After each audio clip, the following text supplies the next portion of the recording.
السلام علیکم ورحمۃ اللہ وبرکاتہ۔ دوستو، آج میں آپ کے سامنے ایک اور حقائق لے کر کے آیا ہوں۔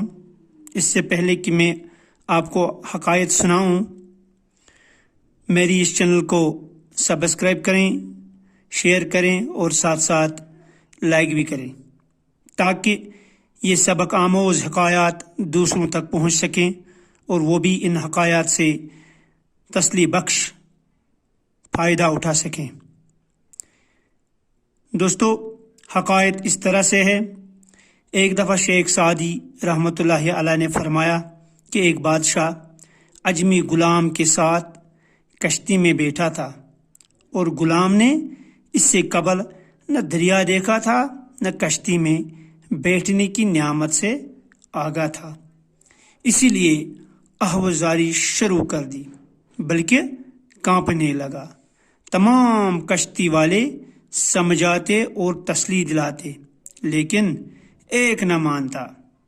بادشاہ بھی پریشان ہوا، لیکن کیا کر سکتے تھے جبکہ وہ کسی کی مانتا ہی نہیں تھا۔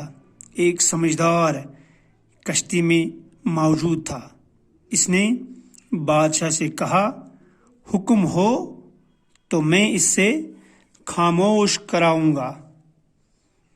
اس پر بادشاہ نے کہا، زہ کرم، یعنی آپ کو حکم ہے آپ اسے چپ کرائیں۔ تو وہ سمجھدار آدمی اٹھا، اس نے کہا، غلام کو دریا میں پھینک دو۔ جب اسے کشتی سے اٹھا کر دریا میں پھینکا گیا تو وہ 2-4 ڈبکیاں کھانے کے بعد زور زور سے پکارنے لگا۔ تو ڈبکیاں کھانے کے بعد اسے دریا سے نکال کر ایک کونے میں بٹھا دیا گیا۔ پھر تو نہایت سکون اور خاموشی سے بیٹھ گیا۔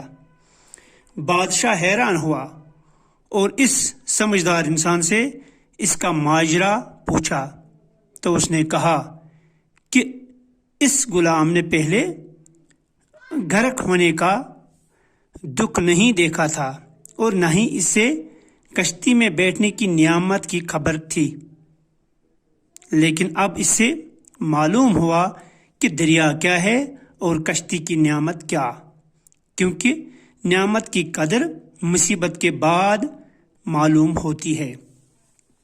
تو دوستو، اس طرح سے اس حقائق سے پتہ چلا کہ تب تک کوئی بھی چیز محسوس نہیں ہوتی جب تک ایک انسان ان ادوار سے نہ گزرے۔